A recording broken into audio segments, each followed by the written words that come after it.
Hello out there, it's MummaBia here, and I'm coming to you with another YouTube video on the CivCraft server. Today I just want to run through a few probably FAQs that I've just sort of seen pop up in the chat during this phase from a lot of new people. For all the new people that come onto the server, welcome to CivCraft. Now, CivCraft is actually based on the Sid Meier's Civilization 5 game, and they've essentially built the mechanics into Minecraft on this server. So it's got the same concepts of you need to gather your resources and build up your town, grow your town, and essentially take on other towns and win wars and all that kind of stuff. So you don't have to go to war, but it's certainly a path that you can take.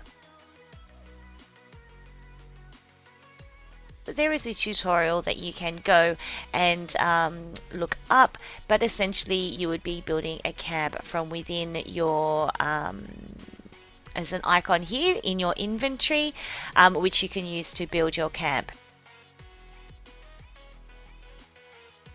So a hammer is a resource that you're going to use a lot of.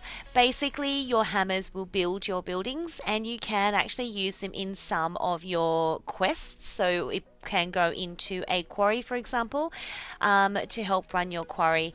The other thing is that it does look like a cobblestone wall, but it is not actually a wall. You will not be able to place it down. It does not behave the same way. So you get hammers from mining coal and mining diamonds. Obviously, you get more hammers when you mine diamonds. The other way that you can get hammers is from some building quests. So say, for example, the mine or the cottage. Mines will always produce hammers, granaries will always produce hammers as well, but cottages, for example, will only produce hammers depending on the biome that they are actually in. So a beaker is another resource like a hammer that you will use very regularly. It is basically a glass bottle, but it is again a resource, and you will not be able to use it like a normal glass bottle. So you get beakers from mining redstone and lapis. You will get more beakers from mining lapis, as it's a little bit rarer. You'll use beakers heavily when upgrading your buildings and also doing research. So you will need a lot of beakers to research your text, and you would need a lot of beakers to upgrade your building as your culture grows. As a result of quests, some buildings will return you with beakers.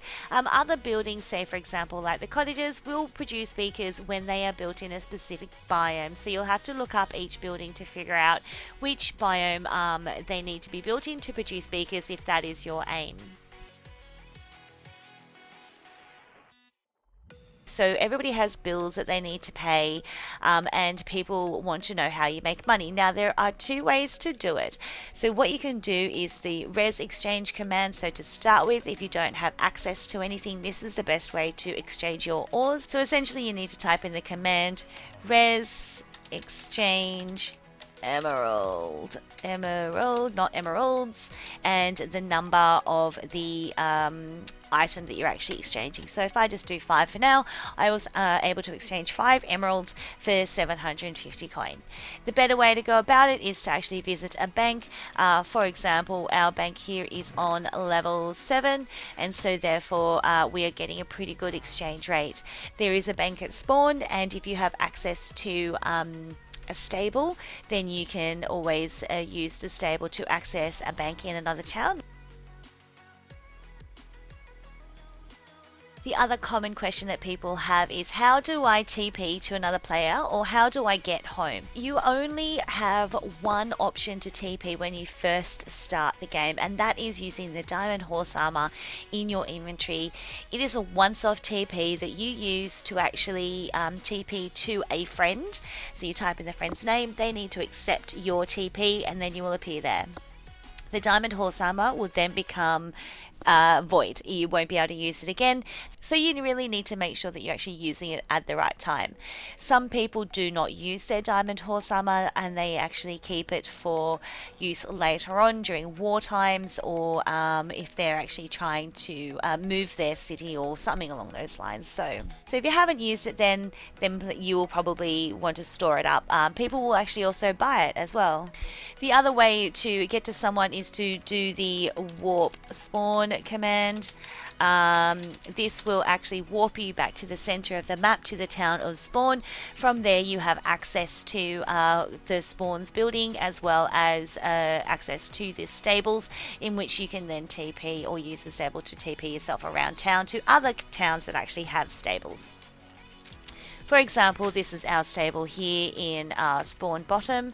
If we go to our traveler here, we are able to TP or travel to any of these towns, but it does cost you money. So you need to have money in order to travel, and you also can only travel a certain distance, and at night time you can only travel half that distance. You can also use a shipyard to do exactly the same thing. You will actually travel from one shipyard to another shipyard, but again, you must pay coins to do that travel, and you also will only travel half as far at night time.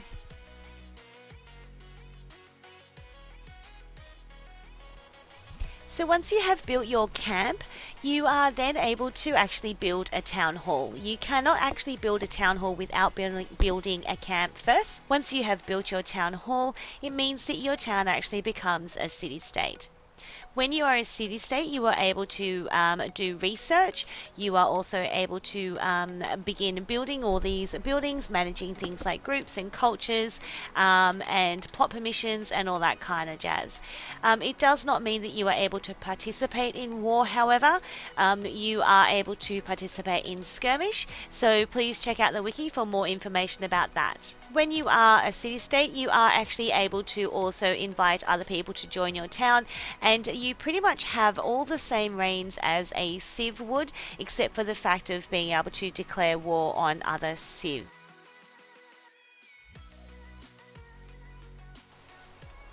We are currently on version 2.4.1. Once you have researched nationalism in your town hall, you then will be able to build the Capitol building. Once you become a civ, you are actually open to war, which means that you don't have to accept the war request from the other civ. They can just declare war on you at any time. So you need to be prepared. Make sure you've got defenses and towers and whatnot to help protect your town. The other thing that you can do once you become a civilization is that you can actually build other towns. So basically any person who is in your town that is at level knight, that is at citizen level knight, they are able to actually go off and build a second town as part of your civilization. That town will have access to the same sort of text that you have already researched, and obviously you can then start sharing resources to build up that town and to build that town's culture. Just one thing to note as well, your alt account, if you are working and playing with more than one account, your alt account is not able to actually build a town. So for example, I have two accounts that I play with. I have MummaBia and MiniBia. Both accounts cannot build a separate town as part of my civ. So once you have actually completed your town hall, the next thing that you're going to want to do is build your buildings and level up your town. So we are currently at town level 7, but if we want to upgrade our buildings to level 8, we will need to complete our granary and monument quests, and then we can upgrade our buildings using the chests inside. So this video actually comes to you on the back end of this current phase.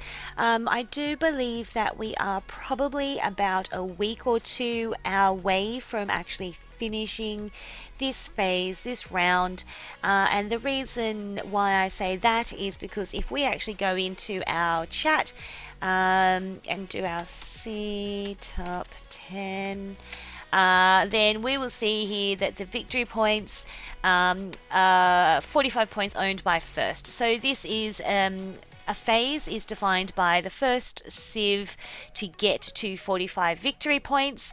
Then that's basically ends the phase then. So then the admins and the team in the behind scenes, in the back end scenes of this server will start working extremely hard into getting any changes for the new version to be ready for the next phase. So basically the server is reset, the map on the server is reset, any progress is wiped, everybody starts again from scratch. So some people might be all like, that's a bit annoying because then all my hard work is lost, but ultimately it's not the case, because you take what you've learned from the previous phase into the next one. It gives you an opportunity to trial and error, to come up with some things that you would actually like to do probably better next time, or differently next time, or not do again next time. So it really gives you the opportunity to be able to really actually further your game and make it a bit better.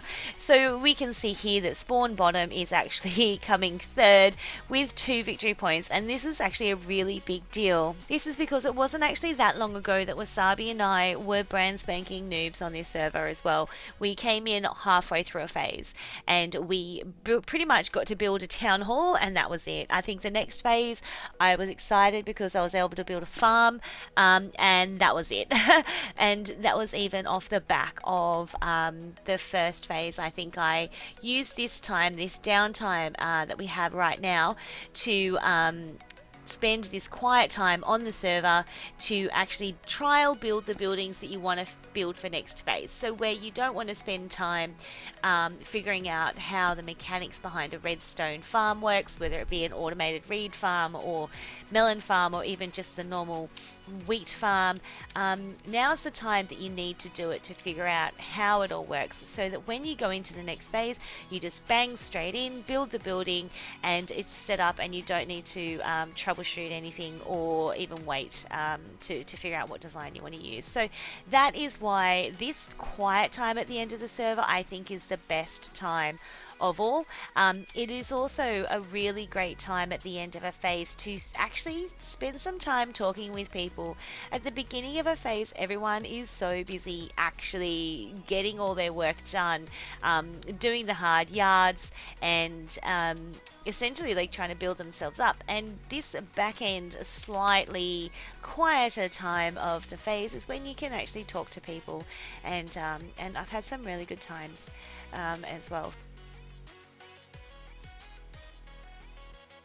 Also, for all you old school players out there that are in some of the bigger civs, if you do jump online, rather than just jump in and jump off, maybe see if there is a noob online that would like you to, I don't know, maybe donate a couple of 100,000 coins to them. Maybe jump into your civ, take out about, see Alex right there is actually not troubleshooting, he's actually building an auto reed farm, and using this time to actually do that, so that's really cool.